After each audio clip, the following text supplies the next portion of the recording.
Hello, Chameleon Academy. Welcome to this wonderful day. Let's see, bring up the chat. Oh my goodness. A lot of yeah, Bill's late. Oh, you got to okay. This is my girl Vixen. This is my girl. This is my other girl, Yvette. Hey. She's so Oh, we cute. gotta We get just up wanted there. to say hi.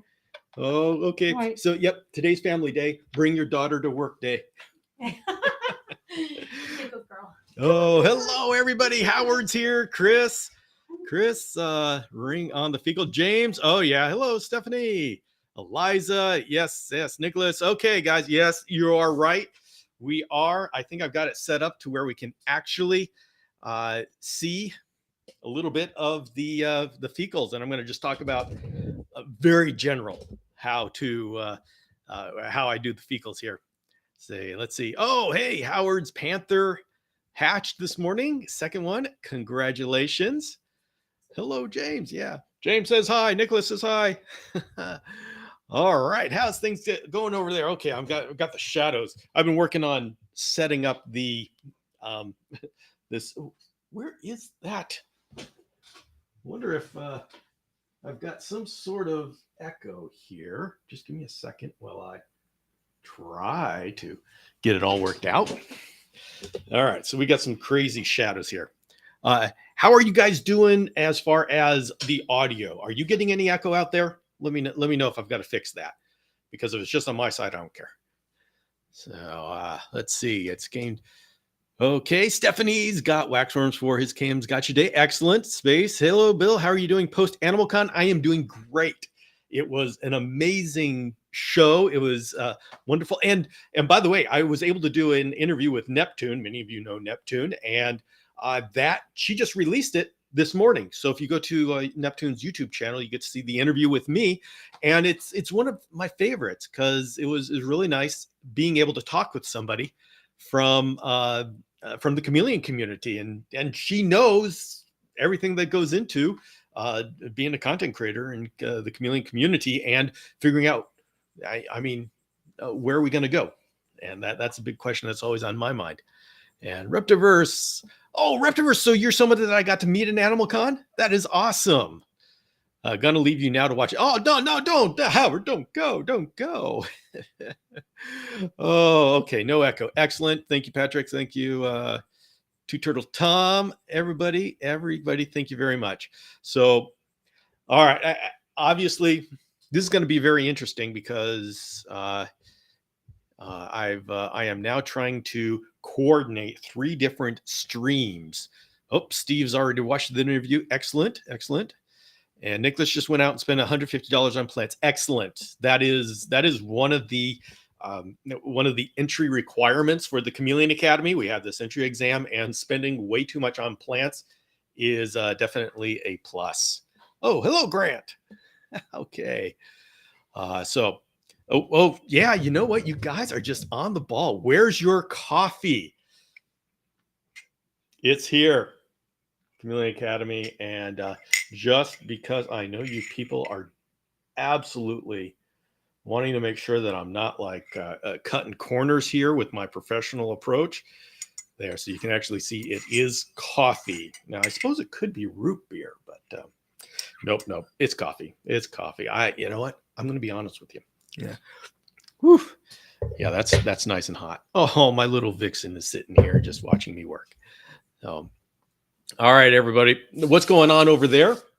I'm going to see if I can slowly put together this thing where we're going to take a look at me doing a fecal. Cold brew, it doesn't count. Hey, Howard, let's be nice to cold brew. Let's not be elitist here. Stephanie's got her coffee too. Excellent. Glad you are there with me in showing solidarity. Now, those of you who don't have coffee, this is you can have the beverage of your choice. So I'm going to see what I can do as far as adding a source. Where is share the screen? Here we go. Yeah, you can hear the crickets. Oh boy, look at that. All right, I'm going to see how this is looking. Okay, so you can see a little bit something. This is an old slide, so we're not going to be seeing a whole lot, but I wanted to give a, yeah, better make sure it's not fecal coffee. I tell you, whenever I go out with a cup of whatever I'm drinking or eating, I like to put cereal in a cup and a cup of Dubia. It is never good. I got to stop doing that. So let me bring up my, what's wrong with my microscope station? Oh. Give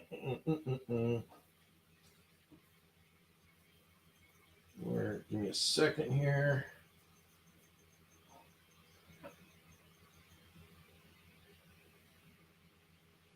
All right, for some reason, my microscope station went off on me. Allow me to bring that back up because the guys want you to see. Oh, lavender tea. Ooh, that is nice. Hello, Joanne. Okay, we're going to allow. I'm going to join the stream. Okay, that should do it.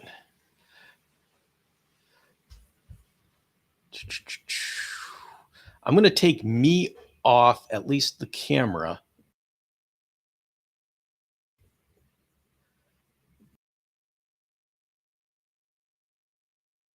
Probably can't hear me if I do that. Okay, we're going to switch there so you can see what I am doing. And this is just basic how to do a fecal. And what the heck, it's just, so anyway, we do these. If you guys remember Shamrock is a chameleon that you guys named before. That's a male O'Shaughnessy. And so, okay, choo-choo. Anyway, that's reversed. So these are little containers that we use for fecals. And not to disgust anybody, but what you do is you put the fecal matter in there, and then you put it in here. And what we're going to do, you're going to see me, is I'm going to put a special liquid in, and I'm going to agitate it. Bill, do you have to have fecalizer to do these tests? Fecalizer, I do fecal sol. Hey, Pete. So Fecasol is a special liquid that is right here. And what it's special in the way that it's got a specific gravity that allows the eggs to rise and the rest of the stuff falls. And so what I do is, let's see, I'm going to make sure I can do this. I'm going to fill it up almost just a little bit. And I'm just going to agitate this. Now, what we're looking for is pinworm eggs. And I hope I don't find any. I know it'd be really good for everybody if we did find something, but I have treated everybody with Panicure, fenbendazole, and so ideally, all the worms would be gone and there would be no eggs to find. That would be good news. But I happen to know that M14 showed some eggs after the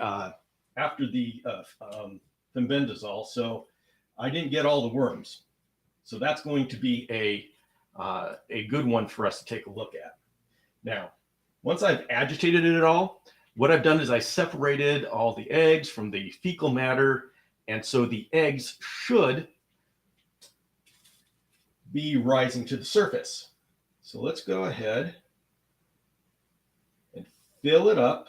What I'm looking for is a meniscus. That's where the liquid will form a little dome across the top.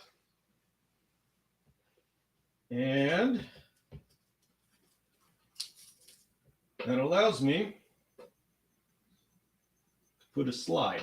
And so hopefully you were able to see a little, well, I don't know if you were able to see how the liquid rose up. And so now I'm going to just leave it there for 15, 20 minutes. I'm going to answer some questions and then going to go and I'm going to put together M14, which I'm pretty sure we'll have some eggs. What is the correct incubation time for brevicorn eggs? Good question. I don't know, I think a year, but it really depends on the diapause and how long your diapause is. So yeah, we're all having fun. So how many of you saw the, I'm going to go ahead and prepare the M14, which I'm pretty sure has some eggs left. And tell me, what did you think about that interview? Those of you who saw the interview, we can talk about it here. You know what? I'm going to show you something disgusting. So that's what it looks like. Anybody wanted to see what poop looks like inside one of these things? But did anybody see that interview with Neptune? There we go. Let me know what you thought. All right, I'll do this for the camera so everybody can see what I'm doing. I had a lot of fun doing that interview because she's in the chameleon community and so was asking very pertinent questions to my experience. And she knows what it's like. So it was a really good interview, very good questions. So yeah, let's see a little bit more. Sorry, do it over here. I'm sorry, I'm not paying attention to the chat right now. I got my hands in chameleon poop. I'll be right back as soon as I get this really going. So let's see. Can you see that? There we go. All right. Oh yeah, that's nice and disgusting. So, of course, it's always a lot of fun trying to do this on camera. All right, so in 15, 20 minutes, we'll be able to, we're just going to let that sit. There we go. All right, let's see. What's your new handle, the fecal Liza? Yeah, right. That's all I need. Liza Ann's asking, Bill, do you want to get rid of all pinworms or do you want to keep some due to the theory that they may help with digestion? Oh, hey, Sean, good to see you. I am very happy getting rid of all the pinworms. I don't know how, this theory about that they help with digestion, it's an idea, but when I have totally cleaned up a chameleon, I have not seen any danger, any digestion issues. So at this point, I'd rather just get rid of the pinworms until I learn more that they're important. Now, that's a very valid concern, and that's something that we need to pay attention to as we grow in our art of chameleon herpetoculture, because these things that we consider detrimental are things they've evolved with over millennia, millions of years. And so it's in nature, these things are not considered good and bad. It's considered just a part of growing of nature. And so they can grow dependent upon the things that are feeding off of them. It's just part of their environment. And so we need to be careful with our human desire to attach good and bad to things and realize that's not how nature works. So it's definitely, we need to consider that there may be benefits or needs for things like parasites in chameleons. But that being said, I am going to wait until we can demonstrate that there truly is a need or benefit to leaving parasites before I play with that. A huge problem with parasites is that we are not offering a natural environment for the parasites. And so we are knocking it off balance. The parasites are used to producing an incredible amount of eggs because they know most of them are never going to get back to a chameleon.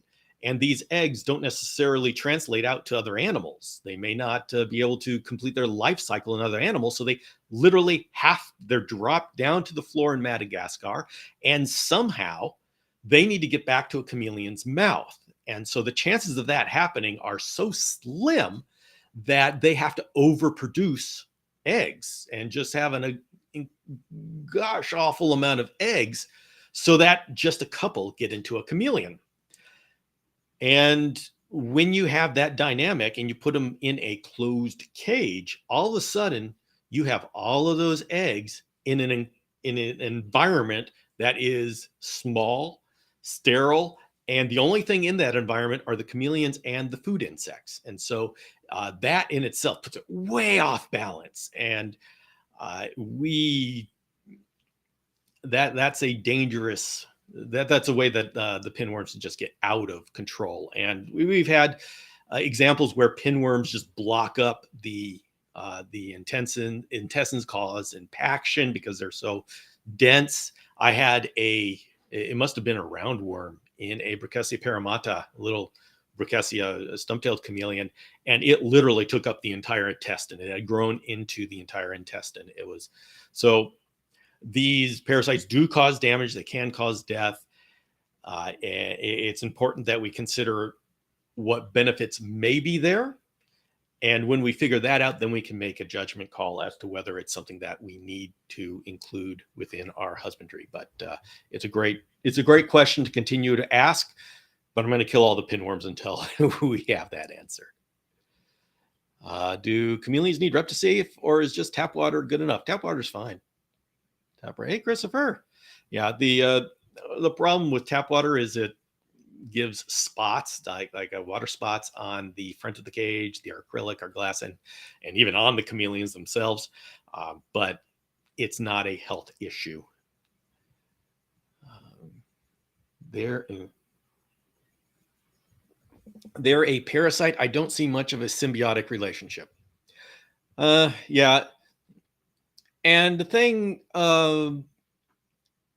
about parasites, we're starting to get into like Crohn's disease. That's the one thing that we're looking at in humans, to where the body expects that there's going to be hookworms and such in the gut. And if it doesn't find hookworms, it starts attacking itself. And so that's an example where if all of that is true, that the body is expecting parasites, and so it needs parasites, or else it malfunctions in a small way. So these are the kind of things we need to look out for. But and so I wouldn't say it's a symbiotic relationship, but there may be a sort of dependency that it is there. I mean, if there are parasites in the gut and it's a constant condition, the chameleon may start to depend upon the parasites to help it digest things. And Two Turtle Tom's saying something like that. We are starting to accept nematodes in small levels are natural in the tortoise gut. And we have to, I mean, that's the same thing. Parasites are natural for chameleons. So that's why I don't get, if I have parasites, I don't get too excited about it. I know people just get outrageously paranoid about parasites. And I mean, that's kind of a healthy attitude. I'm not going to dissuade people from doing it. But if I have a chameleon with parasites, I'm not concerned. And like these O'Shaughnessy that I'm working to deparasitize, their parasite levels are so low that if I wasn't trying to create a strong program where I needed the chameleons at their greatest health and the least likely to share parasites, I'm going to have a lot of captive hatched around here, and I don't want them. I don't want them to have the parasites. But if I was just having it as a pet and there was no biosecurity issues or other chameleons at the levels that I have right now, I wouldn't even worry about it. So when I bring these up, if we find one egg, that would be considered at such a low level that I wouldn't be necessarily worried about it in other circumstances. Now, I also want to know that there are these levels, and I have to be careful with my caging. This is where using feed-to-run cups, which keeps the insects far away from the poop at the bottom of the cage. That's important, because as long as there's no insects at the bottom of the cage, that all of those eggs are going to go uselessly away and not get back up to the chameleon. We're lucky with chameleons that we don't that our pets aren't running through their poop like frilled dragons, bearded dragons, leopard gecko, and all those. And they just run through their poop and they spread it all over the place. And so it's really hard to quarantine that kind of stuff. We're lucky as chameleon people. And this is one reason why, if you see in my, I'll start doing more things about quarantine. I don't like to feed crickets with the wild caughts that I'm quarantining because crickets jump. I like dubia. I like worms. I like things that stay inside the feed run cup. So I very rarely will use crickets unless there's some sort of control I have over the ones that jump out of the cup. This is just things you got to think of. Let's see. At what age chameleons stop doing baby sounds? Johanna, what do you mean by baby sounds? Chameleons don't make sounds, so I'm thinking that there's something in translation or autocorrect there. Could you restate? And if you do restate that question, and if you do mean baby sounds, give me some details as to what you mean by sounds. Let's see. Howard says coccidia is excluded. Yes, coccidia is, and the problem with coccidia is it gets everywhere. It's really hard to kill, and it's all over. It's just a horrible thing. And it's really hard to get rid of because usually you were using sulfa drugs and things like that, which are hard on the chameleon system. I'm lucky with pinworms that you want to get rid of nematodes. It's using Panacur, fenbendazole, which is relatively easy on the chameleon's system. This is important because no matter, when we do antiparasitics, these are poisons that we're putting into the chameleon's system. Yes, it's something that is supposed to be safe for chameleons, but it has to have some sort of caustic property, caustic poison, whatever, to disrupt the parasite life cycle. Either kill them, cytal, or else disrupt their normal function, like disrupt their ability to absorb nutrients, disrupt their ability to mate. But the chameleon has to process all of that through the liver, kidneys, all that kind of stuff. So we have to recognize that there's no black and white, this is good, this is bad. We have to judge things. Is the parasite level important or threatening enough that we want to use put a poison into our chameleon? Oftentimes that's yes. With the sulfa drugs, it's really hard on the chameleon's body. So getting rid of coccidia is, you got to torch the cage, and it's really bad. The bendazole has it's very safe. So it's not as hard on the chameleon's body. So I am ecstatic that I am dealing with, number one, pinworms, and number two, it's a very low infestation. Yeah. So let's see. Hey, Jim made it. Hello. Sounds like someone may have to have a discussion with Neptune about not feeding crickets. No, crickets. I don't use crickets in a quarantine situation. Neptune has captive hatched, and so she's not having there's no reason for her to care about crickets getting down to the bottom because she doesn't have parasites.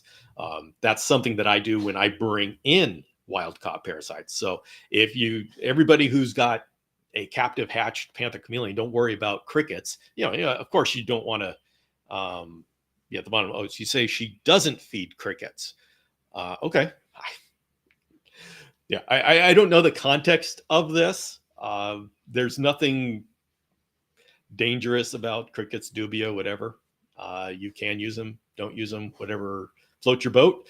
In this particular case, I don't use them because they jump out, and I can't control their access to poop. That's the thing. That's the problem. But if she don't want to, Howard, I don't. If she don't want to feed crickets, there's no problem. Feed dubia. Dubia are great. A lot of people, I hate crickets. I really do. They chirp and they jump and I just don't like them at all. But let's see. Did I miss anything about the 3D printer this weekend? Jim, the class is over. I gave a class on 3D printing. I'm going to offer another one next month, and you're going to have the in the journal, which is going to be released next weekend. You're going to have your first project that you can download for Chameleon 3D printing. So yeah, we're going to be doing a lot with 3D printing. So all Bill's saying is you don't use them on Wildcat. Yeah, I don't use them when I am worried about parasites. That's why I don't use crickets. But yes, there will be a whole lot, Jim. There will be a whole lot with 3D printing. It's going to be a huge thing going forward. I think it's so incredible opportunity for us in the Chameleon community. Let's see. I don't feed crickets to my cam. All right. Stephanie, why do you not feed crickets to your Chameleon? Let's see. I think we are to the point where I can start. Let's go back to the microscope. And we are going to see what we can see.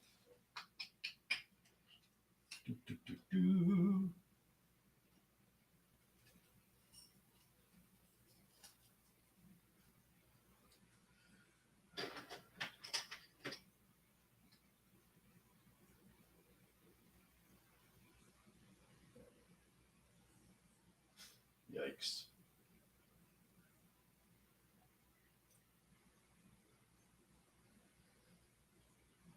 Very careful. I do not like that stuff.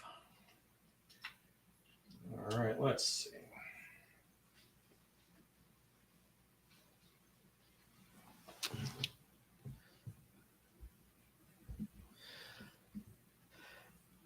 And yeah,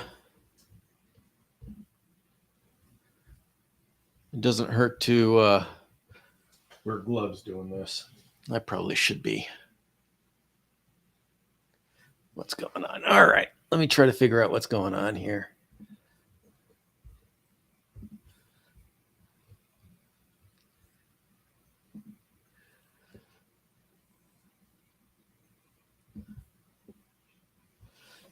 Let's see, why is this not?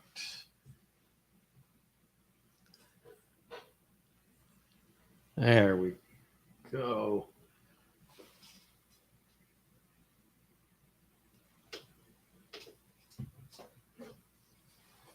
This was working before, I swear.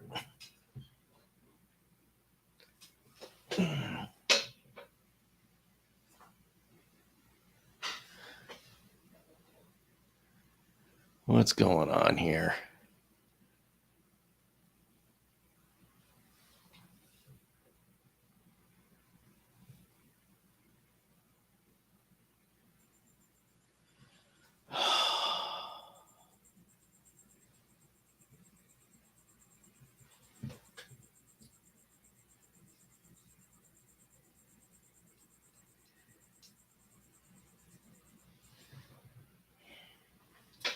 All right, trying to figure out what's going on here. Why is this not working? It was working right before I came on.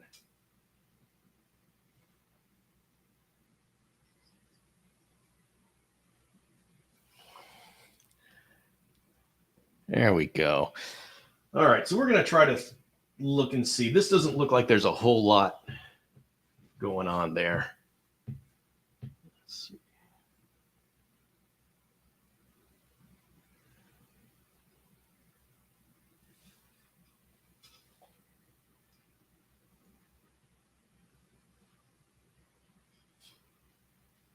So this is just a bunch of stuff, debris. Maybe if I do this, it'll be easier. And so when you're doing a fecal, it's really just moving around and seeing what you can see. Looking for all the telltale signs of eggs.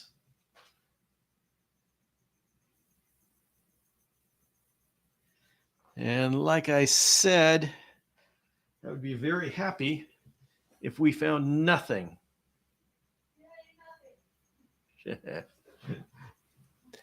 So tell me in the comments, are you able to see, guys able to see this? Yeah, let's see. Is Reptaid good to help treat URI? Reptaid, what is it? That's just like a supplement. It may help with their strength, but it's not going to hurt. That's not going to get rid of the infection. 10 years. Bill's going in to create a level 4 biosafety lab. Yeah. Considering purchasing eggs from Dave's Reptiles, and since you are so knowledgeable in eggs, I was hoping to get some knowledge. Patricia, eggs are a tough way to start with chameleons. You are talking about the most, hey, Troy, you are talking about the most sensitive stage of a chameleon's life, and learning how to take care of a chameleon with an egg is a challenge. Most of the care out there is for adult chameleons. Now, I am starting to work on resources for taking care of babies, but yeah, you have to be careful about that. The question, oh, hey, well, no, that's not something. All right. So the question is, why are you wanting to get an egg? And how about you go ahead and answer, put an answer as to why you want to get an egg, why you would do that instead of a well-started juvenile from a breeder, and we'll take it from there. Because honestly, I love hatching eggs and baby chameleons, but it's a difficult way to start. People have done it. People have been successful, but a lot of people also have a chameleon. They don't hatch healthy. They don't hatch healthy. So, I mean, you know, Nicholas and Howard are both on here, and they just had chameleon baby hatch. But so let's go ahead and talk about why you are considering doing that instead of getting a captive hatch baby. All right. It doesn't look like there's much on this one. So let's go ahead and try M14, which I'm pretty sure will show. Sure do wish we had better variety feeders in Canada. I would totally give up crickets. I hate them. Oh, yeah. Yeah. But you know what? The wonderful thing about crickets is they're easy to breed. And so you can actually get a hold of them as feeders. As much as I don't like crickets either, the fact that they're so available has made so much possible as far as chameleons. So yeah, I feel you. I know what you mean. Green and Barrett goes, and that's our loan. All right. Come on, M14. Give us something. Give us something we can look at.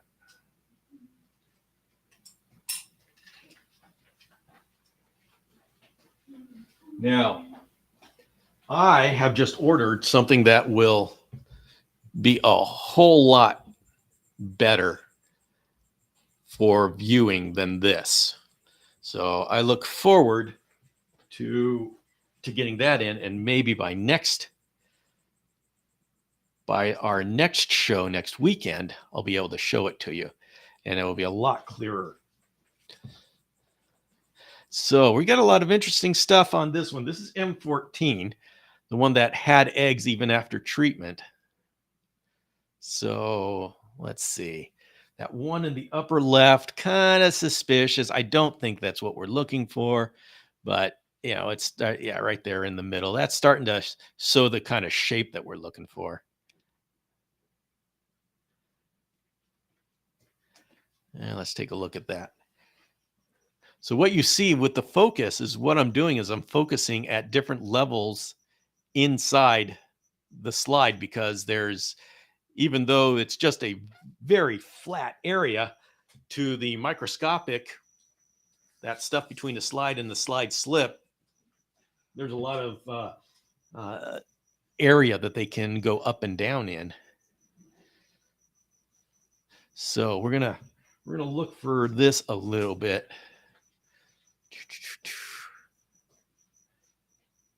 I guess I'm glad I'm not seeing anything. Just wish I could we could find something for you to see. So I'm not seeing the telltale shapes that we're looking for.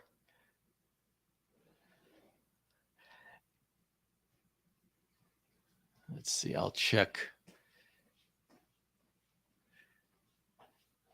I don't think that's anything, but we'll go ahead and take a look. Nope. So I'm very glad to say that I don't see anything more here. Let's see. I think we got a chameleon that was a runt. Why do you think that? It's because it's small and not growing up. I'll go back. Someone says, Facebook user, hello, hola, Mr. Bill. Hola, Mr. Bill, go ahead and put your name on there. Facebook doesn't tell me who you are. Let's see. I think we got a chameleon that was a runt. Yeah, this can happen.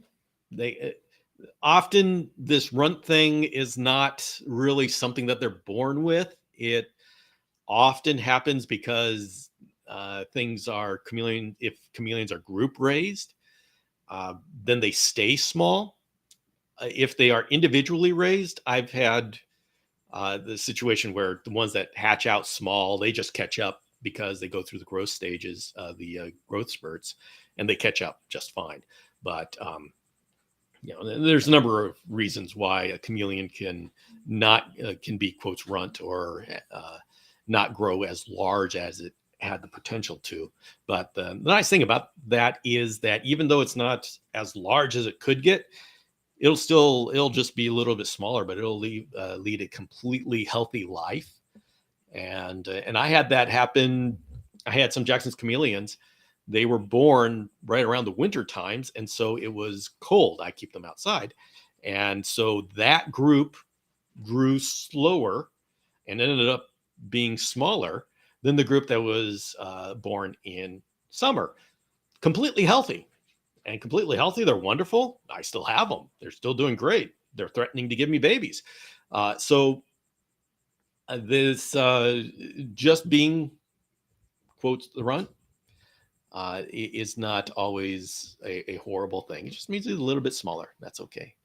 Let's see, Nicholas, Patricia is going to elaborate. Had 2 successful chameleons. I know the care that goes into raising a chameleon. I would love to raise one from birth. All right. So, Patricia, what is your question? If you already know chameleons, what is it you are wondering about? Okay. What would an average entry-level microscope cost for what you need, Jim? It's like you can get $300-$400, something like that. You really don't need much. Just is like 100 to 400 magnification and the light from the bottom, and you're good. Bill, you can buy slides that have dead cultures of all the different stages. You know what, Howard? I have been told that. I know that it exists. I have not been able to find them. I'm looking for veterinary slides. It seems like that's a very specialty thing, but I haven't found them yet. Let's see. I'm going to look through here and see if we can find. But by the way, Howard, if you know where some are, I'd love to get some veterinary slides for parasites. That would just be awesome, because then I wouldn't have to look for everything here. So give me a second. I'm going to do a real quick check to see if I can find some pinworm eggs. There were pinworm eggs in the other sample that I took.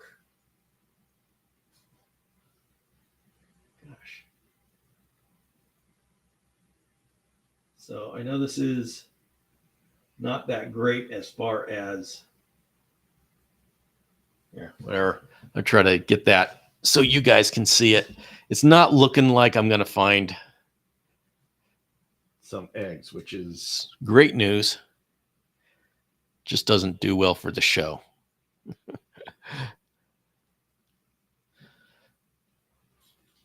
So, but anyway, this is a good, I am so glad that I don't find them. This is the kind of thing that I go through when I'm, even with captive hatched, I do this all the time. I get out the microscope and I see if I can, I do this and I hope that I don't find anything. I hope it's all boring, but it's interesting. You get to see what's inside. You get to see cricket parts and dubia parts and all these kind of things. So it's a good practice. Always a good practice. So, gosh. All right, let's see what I'm doing. Is Dave's Reptiles a reputable producer of panther eggs, or will you recommend another breeder? I don't know Dave's Reptiles. I haven't heard of them before. And I have trouble supporting the sale of chameleon eggs. When I first heard about it, I actually got excited about it because that's a really cool experience. But the thing that's happened is that they've been marketed as a cheap way to get into chameleons and an easy way to get into chameleons, and they're neither. That's what I call deceptive marketing. The actual raising of a chameleon isn't that hard for the person who gets the egg and says, all right, I'm going to do the research and knows how to raise them up. If you already have that experience and you know how to raise them up, then okay, you have the best chance of being successful with an egg. And on the surface, I don't have a problem with sale of eggs because there is a product and somebody knows exactly what they're getting. But I have really stepped back from being excited about that when I've seen how it's actually performing in the market. They're being sold to people that don't have experience. They're being sold as this is a perfect way to get into chameleons, which is probably the worst way to get into chameleons. And so I'm stuck between wanting to help people raise chameleons and have the best experience of their life. I mean, it's an incredible experience, but I don't want to encourage it because it's being sold to people who aren't ready. That's really it. And so I'm really on the fence on that. And so I don't have anybody to recommend. I don't have anybody that I know that I've been happy with how they conduct their business or the advice that they give or the support that they give to actually help the chameleon. And there's been so many people that have had problems with the hatching that I just don't think that the practice is something I can't feel good about the way it's being done. So I've stepped back. So I'm not gonna be part of this. I will do educational content about it, but I can't. I have real hard time like saying, okay, I approve of the way this person is doing it because I haven't found that yet. So,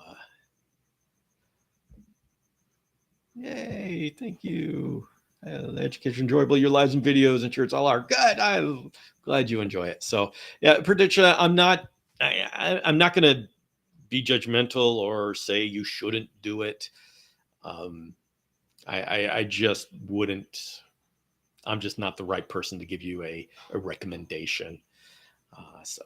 But I will be doing more educational material on how to do it for the people who end up with an egg and then start say, okay, now I need information. So I want to be there for that person.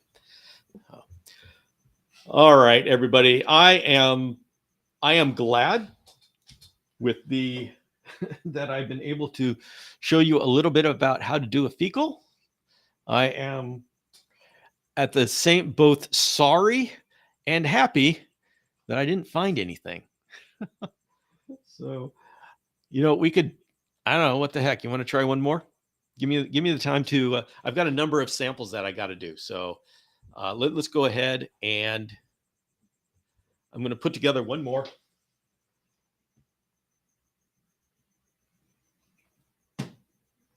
I'm glad to see that Shamrock does not have any.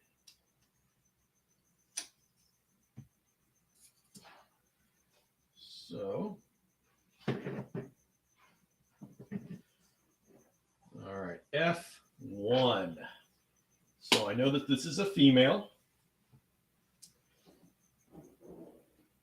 It has randomly been designated 1, and yes, she does need a name.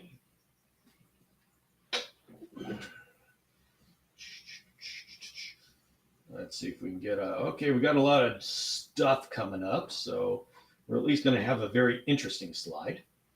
That's always good. And this I should be able to do, oh my goodness, that's a lot of stuff. All right, this is going to be a good one, guys. We're at least going to see a bunch of stuff. I don't know if we're going to be seeing parasites, but we'll see. There we go.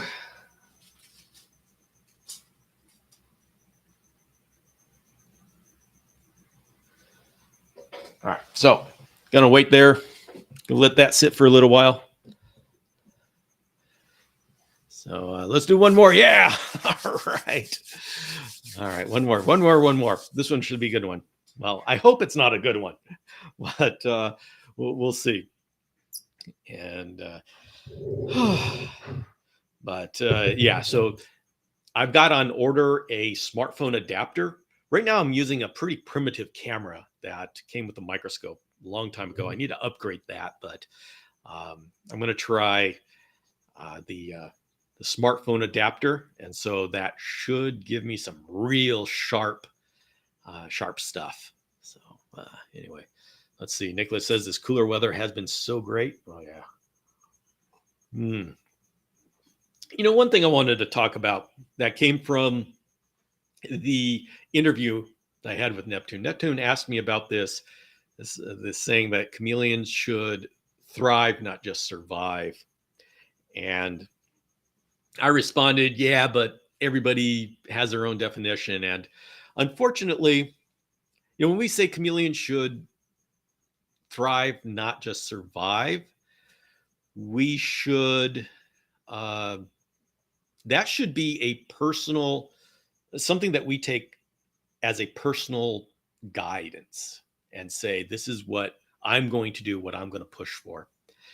Unfortunately, that saying has been used. First time I heard that was on Facebook a long time ago. And it was used as a club to beat people over the head that did things differently. And now I see it being used by all sorts of people who believe that their way is best. And I've seen it used by people that are like really nowhere near where we are as far as the best in husbandry. And so it's such a subjective thing, and people are using it as a club instead of a personal mission. And so I want to say, be careful. If you hear that, don't let people bully you. There are ways to figure out best husbandry, and everybody says they've got best husbandry. You're just going to have to figure out what that means to you and go to the people that agree with what you're saying.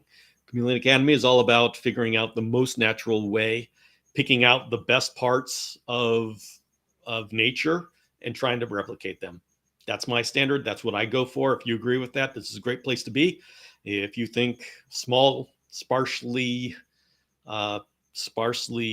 decorated cages are the way to go, then we're going to disagree. Let's see. Yeah. To do your video, you're educated.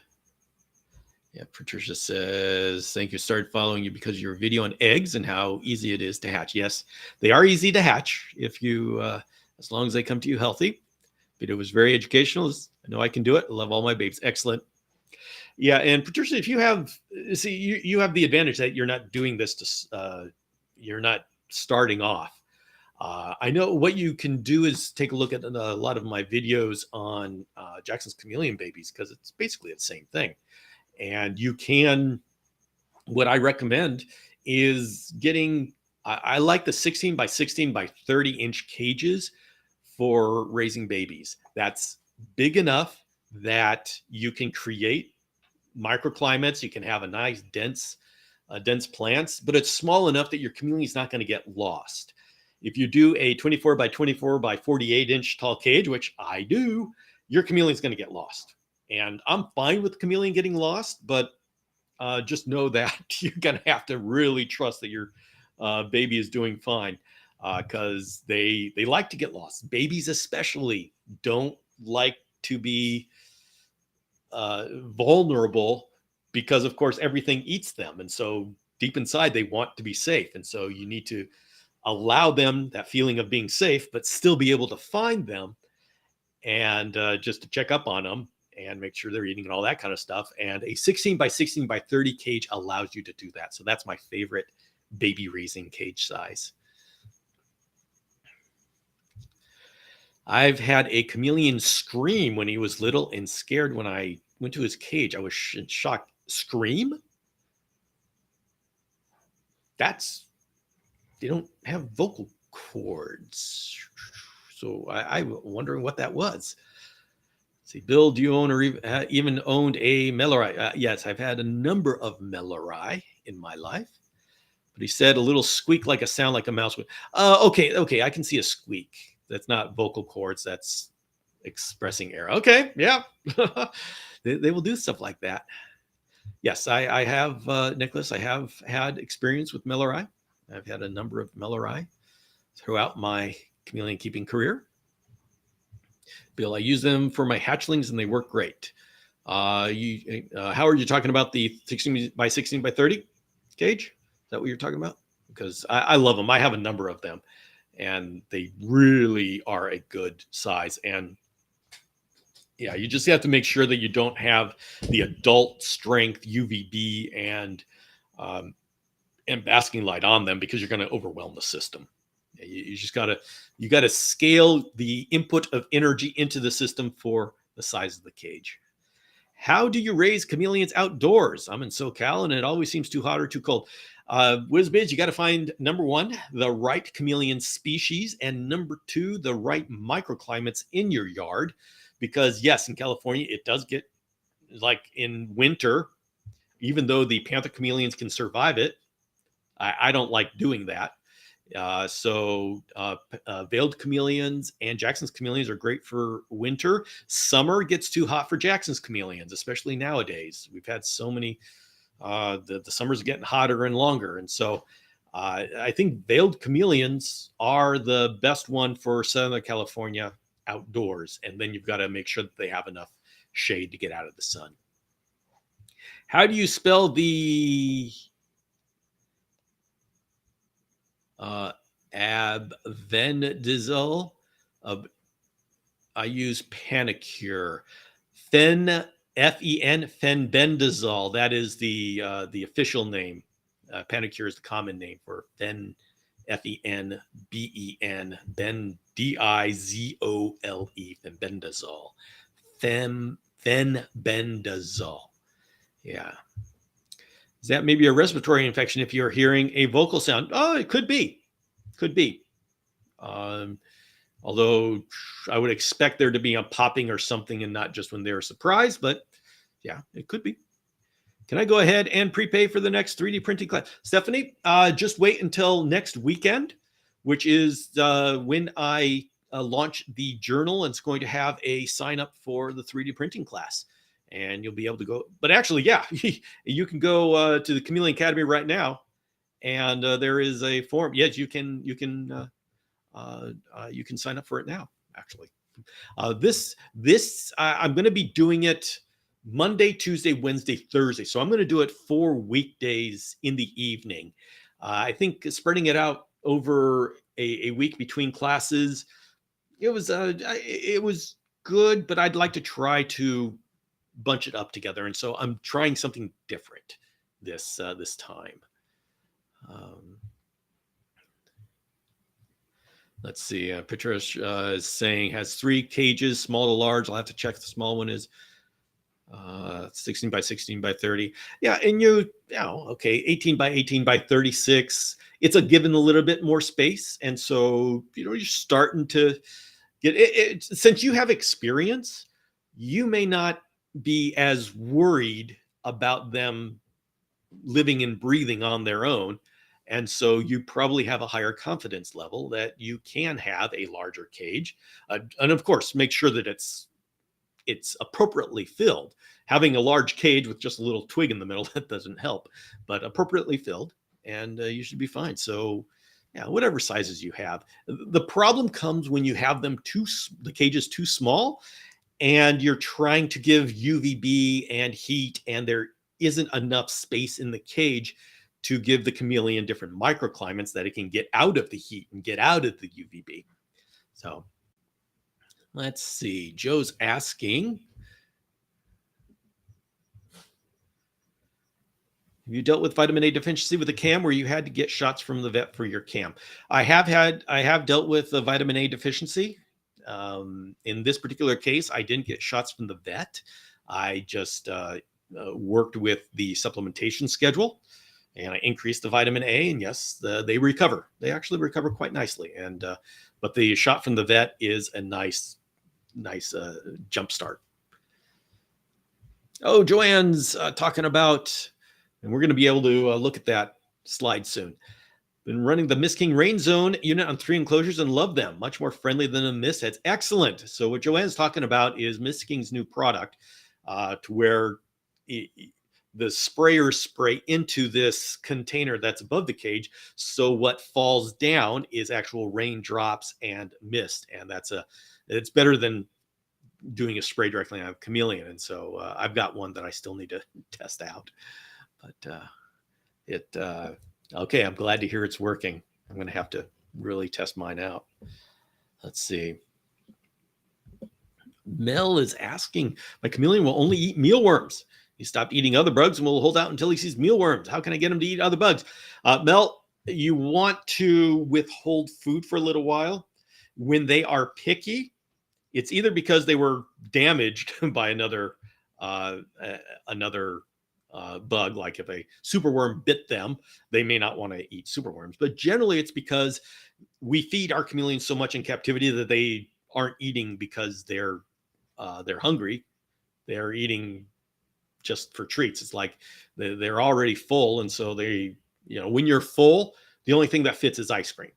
So what I would do is just skip a meal or two, and then offer them like the cricket or dubia, and just keep offering them say if you wanted to get them onto dubia, just offer a dubia or a cricket until they eat it, until they get hungry enough to eat it. Because in like Madagascar, they go after anything that moves, because they don't get 5-10 crickets at a time to where they gorge themselves. They're always watching for something. And so we can get back to it's not dangerous to get back to that. So do you have any insights on 4-horned chameleons? They are so visually striking, perfect prehistoric I have great insights. I raised them, I bred them, both subspecies, and you will have very difficult time finding them as they're no longer exported. We don't have access to them in the United States. There's just a handful left. In Europe, there is some breeding going on still. And so if you're in Europe, you're being able to get hold of some. United States, you will most likely be not. Will they be available again? It's possible. It's possible. There's things going on that we may. But nothing in the near future. All right, guys, let's go ahead and take a look at this last slide. Yeah, I'm going to be washing my hands. This is F1.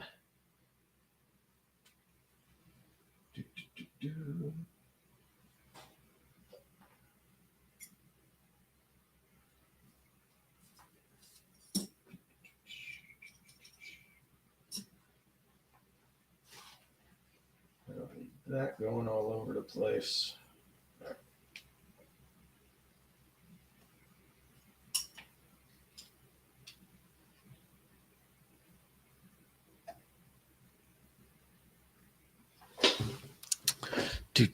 All right, guys. Anybody want to predict if we're going to find something? Let's take a look at what we can find.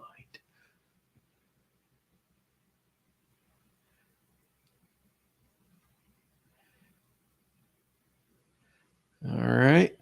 Glad to say we haven't found anything there. This is a good stretch for me.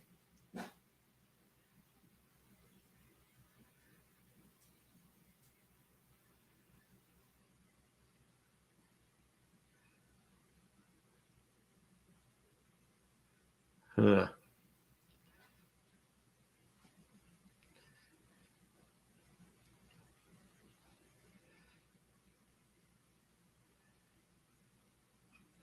So everybody look for, have you guys seen on my my stories before I talked about, so this is all just debris.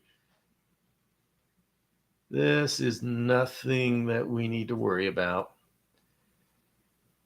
And Oh, guys, I'm not finding it. I'm very glad to hear that.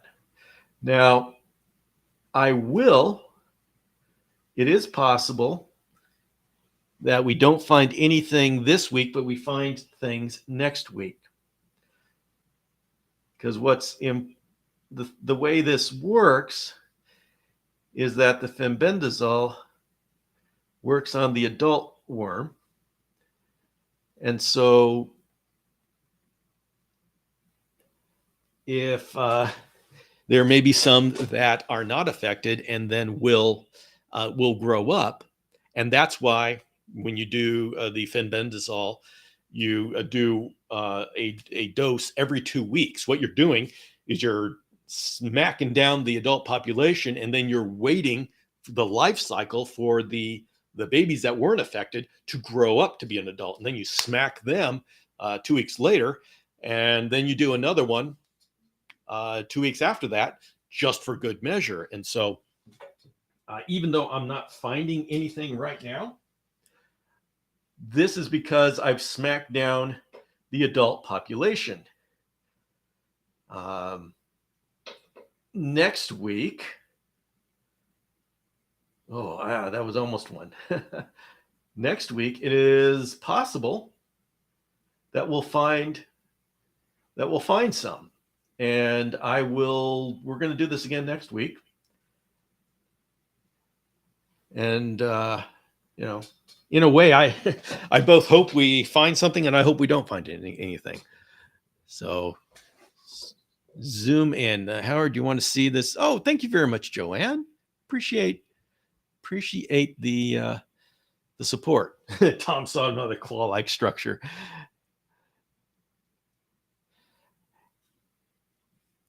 Yeah, and Howard, I am going to be able to do a lot more zooming in next week because I will have a different camera setup. So I'm going to do a quick scan of everything to see if I can find something before we turn it in for the day. So just hang with me. I know it's not going to be in focus for you because it's in focus for me, and I'm just going to see if I can find at least one egg. I'd love to find one egg for you. I mean, I'm going to be very happy if we don't, but for the show. So that's a No, that's it. Almost. It almost looked like an egg. So, well, we're seeing some fun stuff here. Just no eggs.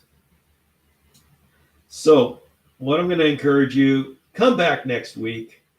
Not only will you be able to see what I'm seeing under the microscope a lot more clear, but we're going to be taking a look at. We'll see if any of those babies. I am going to. I won't say I'm confident that some will grow up, but I'm thinking it's a pretty good chance. And what we'll do is, I will medicate, do my next dosing after our live show, and so hopefully there's somebody somewhere that produces an egg. So great job on the SmackDown. Yep. So, all right, let's see. Let's bring me back up. All right, everybody. That'll be the show. We'll do this again next week, and we'll keep doing it and see if we can find something good. Now, next week is going to be the journal. I'm going to be releasing the journal, and so if you want a notification of that, and I want to encourage you, sign up for the newsletter. If you go to the ChameleonAcademy.com, I ought to bring that up, and let's take a look at it. So if you go to the Chameleon Academy, I'm going to put that. I want to show, let's,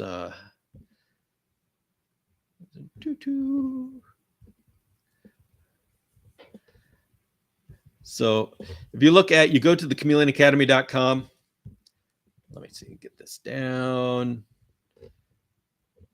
Where the heck? There we go. So we go to the ChameleonAcademy.com right there. And if you go right below the journal, you're going to see this Chameleon Academy newsletter.